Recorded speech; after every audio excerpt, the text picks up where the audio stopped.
All right, we're just about to start on the session, Budgeting in the Cloud. Please give a warm welcome to Brad Payne and Dave Chodos.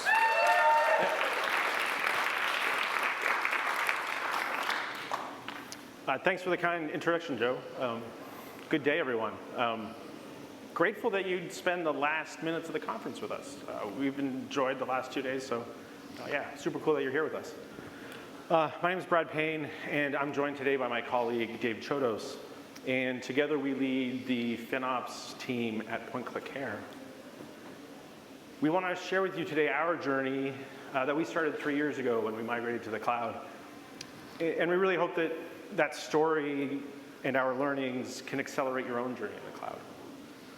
Specifically, I'm going to talk about how we developed a robust cloud cost allocation model to solve an early budget crisis, and how that brought predictability and confidence to our organization around how we spend in the cloud.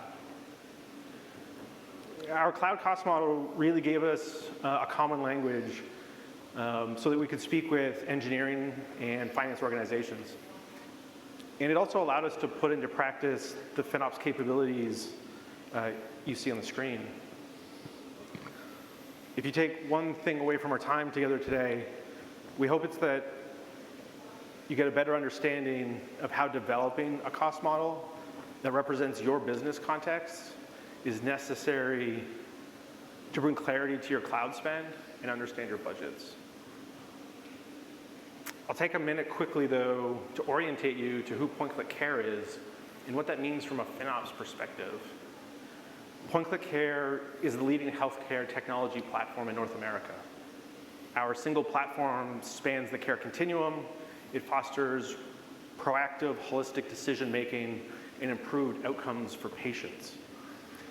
Really, at the end of the day, what that means is we're providing technology solutions to caregivers to provide the best care to some of our most vulnerable members of society, our seniors. From a technology perspective, this is over 100 million patient records. It is petabytes of data and multiple SaaS solutions across 2 cloud service providers. The majority of our infrastructure is in Azure, and we leverage over 100 PaaS services and manage the many regulations that come with public health information. Our core FinOps team comprises 3 individuals. We report to the Senior VP of SaaS engineering and operations. Our peers are the leaders of platform engineering, data platform architecture, and SREs. We are an engineering team, and we develop systems and software. We're successful due to the partnerships we have with engineering, product development, and our finance departments. To start us off, I want to share the story of our first attempt to budget our infrastructure spend in the cloud. And we began that process, as we always had traditionally, guided and led by our financial planning and analysis team. The 2 individuals who had budget responsibility for our infrastructure costs in our data centers also provided our cloud hosting budgets. These budgets really outlined our spend in the exact same terms as we had in the data center, grouping our VM, storage, and networking costs. But we lacked any sort of cloud nuance, and we had no clue about cloud cost drivers. And worse, these budgets were largely disconnected from our product and engineering roadmaps. It won't be a surprise to you by our second quarter, finances highlighting the crisis. We're over budget, and our trends are indicating impact, a risk to the top line budget for all of product and engineering. Senior leadership questioned not only how we were managing our spend in the cloud, if we were spending responsibly, but they're also questioning the very decision to migrate to Azure. One of the first things we confronted when we started to tackle this crisis was the question of what are we spending this money on? Answering that allowed us to inform the business how to be more aware of our spending and how our spend aligned to budget. Dave's going to show you what we did to answer those questions. Thanks. As Brad said, our first task was trying to understand our cloud spending in the context of our organization. This was key to improving our cost awareness and to supporting product-based budgeting. To this end, we developed the cloud context model, which you see here. A few general points about this model. The basic idea here is that we're mapping cloud entities to business entities, such as products and owners. All of our costs on our invoice are associated with the cloud entities, like subscriptions, resource groups, and so forth. The colored boxes, meanwhile, represent our business entities. And therefore, this model allows us to interpret our costs in terms of those business entities. So by applying this model, we can enable our stakeholders to understand their costs. Product owners can understand the cost of their products. Engineering leaders can review the costs in their departments. And financial analysts can track costs across business units. Now, we've used the resource group as our key allocation entity here. Why did we do that? We found that this was kind of our Goldilocks entity in terms of comparing it to the other options. If we had tried using resources, they would have been far too numerous. It would have been way too much work to try to map all that context to thousands upon thousands of resources. Subscriptions, meanwhile, there are far fewer of them, but it wouldn't tell us nearly enough about our costs. They were way too broad. This approach of using resource groups was motivated by our heavy presence in the Azure cloud. For AWS, where we also do have some presence, we found that we were able to achieve similar results using a mix of account and tag-oriented allocation. So, to reiterate, our cloud context model enabled us to understand our costs in the context of our business. I'll get into some specific results shortly, but for the moment, I want to highlight a few more points about this model. Our costs, as I mentioned earlier, are represented in our invoice in terms of those cloud entity items that you see at the bottom in that yellow layer. Our model, then, allows us to reframe those costs in terms of product and financial entities in the blue and purple layers. These business entities are organized in a hierarchy, so our costs can be aggregated and analyzed at different levels. For example, we can view the costs for all the products within a particular owner's scope, or break down the cost for a given cost center into different departments. There are also a few other orthogonal dimensions like hosting environment, service, and teams that we can use to conduct additional analyses. Our model is also comprehensive. That is, all of our costs are mapped to an owner and to a department, cost center, and so on. This means that any anomalies or any overruns can be tracked back to an owner, and we can provide them with context to help us understand that cost. We've used this model, along with some custom tools and reports, to generate insights which enable meaningful cost awareness and support our product-oriented budget process. In this section, I'll share some of those insights to show you how using this model has helped us at PointClickCare and provide a sense of the possibilities for your organization. We'll start at the product level, looking at a sample product's month-to-month costs. By gathering our historical costs for each product, we're improving cost awareness for owners by enabling them to review costs over the past year and to identify trends, changes, and key cost drivers. To further improve cost awareness, we've incorporated a prediction component, which uses AI to generate cost forecasts. We use our historical cost data, along with that business context, to generate per product cost forecasts over a 12 to 18-month time span. This helps the owner understand where their product's costs are headed, and it can drive early interventions as needed. In addition to understanding our product's costs, we also need to know how those costs relate to budgets. That is, we need to understand not only what our product's costs are, but whether those costs align with our previous expectations. For product owners, this can start with a simple budget versus actual monthly breakdown, which you see at the left. This provides them with an at-a-glance snapshot of our product's financial health.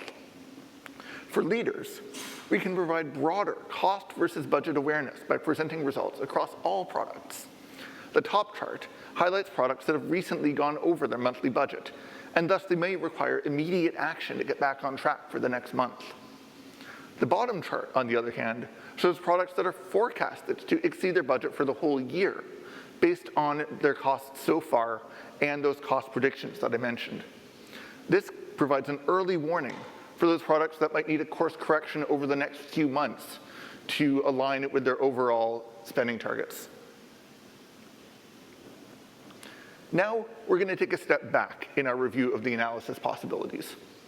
The examples we've looked at so far have focused on products, product-level cost awareness, product budget assessment, and so on. Stakeholders like financial analysts and engineering leaders, however, are interested in broader entities. For this audience, we need to provide aggregated analysis to allow them to understand costs and budgets at a high level. This chart offers one such example, presenting current costs and upcoming predictions at the cost center level. The hierarchical nature of our cost model supports this kind of analysis in a reliable, comprehensive way. So, to sum up, our analytical reports and the models that they're based on enable our stakeholders to track their current costs at the right level of detail, such as product, cost center, department, evaluate those costs against relevant budgets, and use forecasts to anticipate issues and take early corrective action where needed. All of these reports and analyses that we've been looking at are wonderful, but they have one drawback.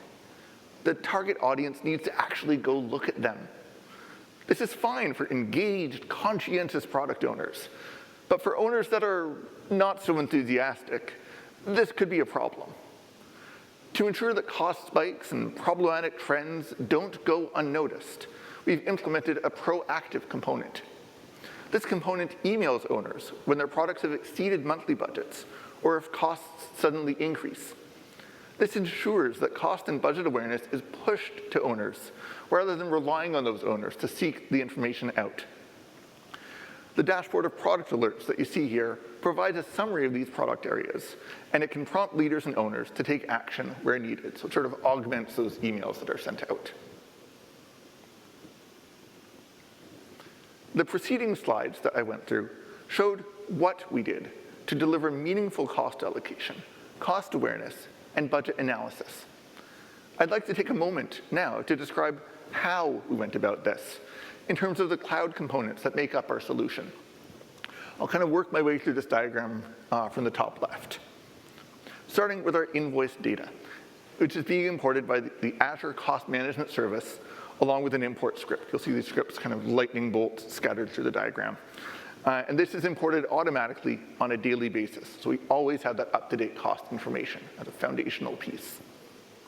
We also have other cloud data, such as resource utilization information, that's being pulled in by directly querying our Azure cloud and using custom scripts to bring that into our system. On the right, we have our business context crowdsourcing tool, where we're enabling our stakeholders to provide the resource group context using a web-based tool. Now, this allows them to directly associate that rich business context with the resource group entities, avoiding the need for tags, which we have found to be brittle and error-prone. The tool also allows users to review and edit their budgets so that this piece of the process is embedded right in the system. They don't need to go to an Excel spreadsheet or somewhere else to go do that. Now, all of this data, the raw invoice data, the cloud resource data, the resource group context, is all pulled into this central database. The database also includes the necessary business logic and calculations to drive the analysis that we've been reviewing. So in short, the database implements the cloud context model and enables all those reports, emails, and insights to take shape. Speaking of which, the reports and emails use Power BI and Azure Logic apps, respectively, to deliver the reports and insights and emails to our stakeholders. And finally, the AI forecasting tool at the bottom left is built using Databricks and the Profit tool to provide our cost predictions. It uses tens of millions of lines of invoice data, along with all of our rich business context data, to generate product-level forecasts. These forecasts are then pulled into that database and can be aggregated to other levels, such as cost center or department, as needed. I'm now going to pass the baton back to Brad, who will describe how all of this has impacted our budget process and our organization as a whole. Thanks, Dave. What Dave just shared with us, I think, is a great example of how our cloud cost model is informing the different personas in our organization. From anomaly detection and alerting to observing trends over time, we've gotten a lot of value out of a handful of business dimensions and our utilization file, or our usage file. FinOps, however, isn't just tools and reports. We all know that. It's a culture change. So now on the screen is, of course, a quick reminder of our inelegant Excel-powered beginnings. A single infrastructure budget done once for 12 months of spend by a small group of individuals who are not the primary consumers of cloud resources. The cost models allowed us to mature that, to evolve it. And what's represented on the screen now is the process and the culture that we're trying to cultivate at PointClickCare. The key is, if you spend or generate spend in the cloud at PointClickCare, you are responsible for it. You are a budget owner. You are at the center of our processes. Budget owners for individual projects and initiatives are often engineering managers and directors. Our FinOps team is enabling those individuals to have real-time awareness to their spend, make data-driven decisions, and manage reservations and other savings vehicles. What does all that mean in practice? We have a quarterly forecast cycle. And the FinOps team partners with financial planning and analysis to ensure that those results are shared appropriately with executive leadership. Budget owners are free and encouraged to make updates to their forecast as needed. These needs are driven by innovation, changes in spend, the software development lifecycle, and not the time of the year.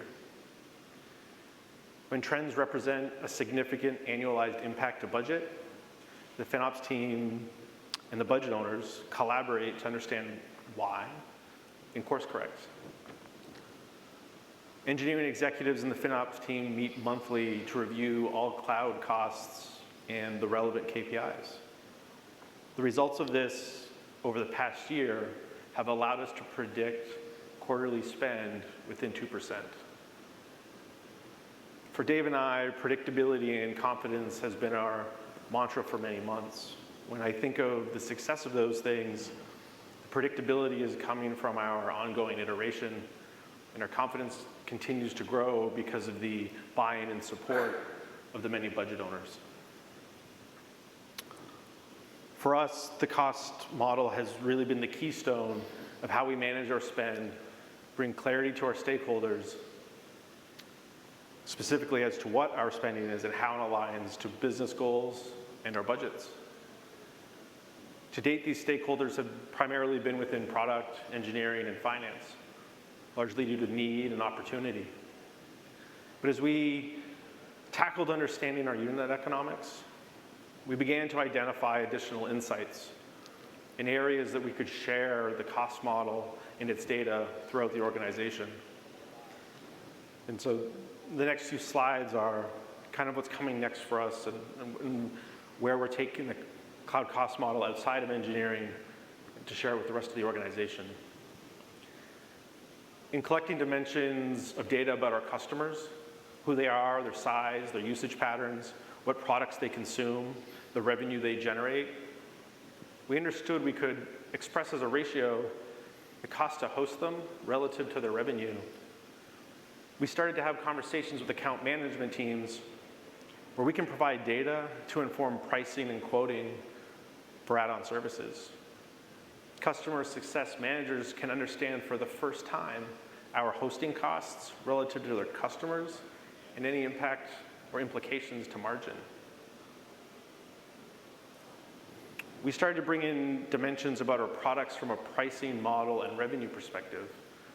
We now ingest every single customer's monthly subscriptions.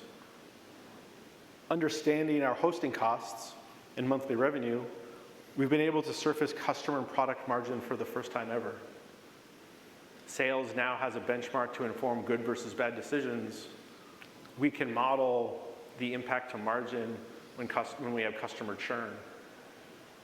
We've also identified outliers when it comes to cost to host versus revenue. And we can target them for uplift opportunities. FinOps is helping us make money. Besides ending with a colorful slide, I wanted to share kind of a summary of how we're moving the cloud cost model outside of just FinOps and engineering, but across the organization.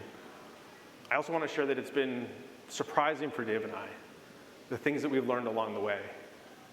Solving a budget crisis and bringing clarity to our spend became a larger understanding of how the FinOps team and our presence in the cloud can inform our entire organization to make better decisions. Thank you for spending this time with us. It's been a privilege. Very nice. Are there any questions for, I'm going to hear, then we'll go there. Thank you so much. Great talk. You mentioned you're not using tagging as much. You're using Azure resources. Can you elaborate a bit more about this? Because pretty much every session I attended said tagging is the center of everything. So I would love to, this is great. So yeah, of course. We're the counterculture kids. So real quick, our resource groups have a very specific nomenclature in the way that they're created, so we know what they align to. But Dave built a React front end and a web app, and budget owners use that application to map those resource groups to all the other sets of metadata, who the owner is, what the product is they serve, and that's stored in the database separately. And so there's two components to that. So it's separate from tags, it is its own set of data in the database, and it's managed that way. We do leverage tags if engineering teams utilize them, and those tag values match known good values in Dave's database, we will consume them. But if that tag data does not align with the cloud cost database, we do not allow it in, because we don't want that fragility. The example that Dave and I talk about, purpose, porpoise, pup rose, right? So that was supposed to be one tag, but tags are fragile. There's no constraints on how you create them. So we moved away from a system where we could manage those outside of it. Does that help? Yeah, so it's tags that control data. Yeah, exactly. That's why we call it metadata, right? It is a separate set of, Yeah, sort of attributes with a defined set of values that we can curate. Cool. Thank you for the talk. Appreciate it. Great content. So how rich is your business context data, right? Is it, are you going at the subscription level and it's just a percentage uplift over a period of time for like let's say you have a migration coming up or a feature uplift, right? Or is it like going deeper at the service level and, hey, this service is going to have an X amount of uplift and this service is going to have an X amount of uplift, and do you capture if it's the new baseline or if it's a one-time blip and it's going to come back down? Just curious to see. Phrase it another way for me. How do you mean by uplift?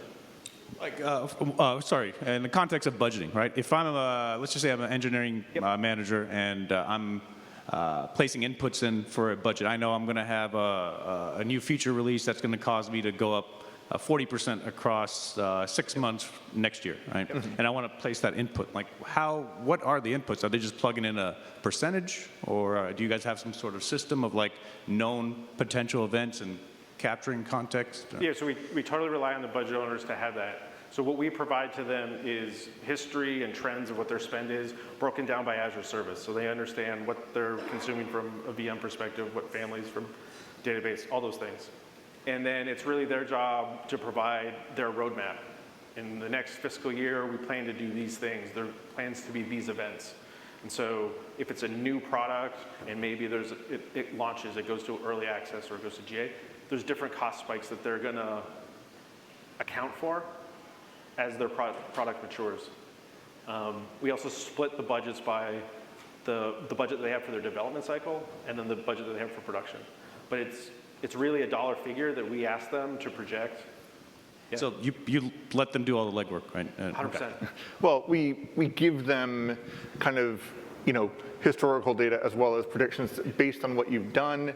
This is where it looks like you're headed, but with the giant caveat, as Brad said, that they are the ones that know what's coming up in the roadmap, what their release cycle is, and so it's ultimately, the onus is on them to provide an accurate, informed budget, and that is the thing that we track to deer as far as, that resource group mapping, understanding what your costs are throughout the year, and then, hey, here's what you said they would be, where do you sit?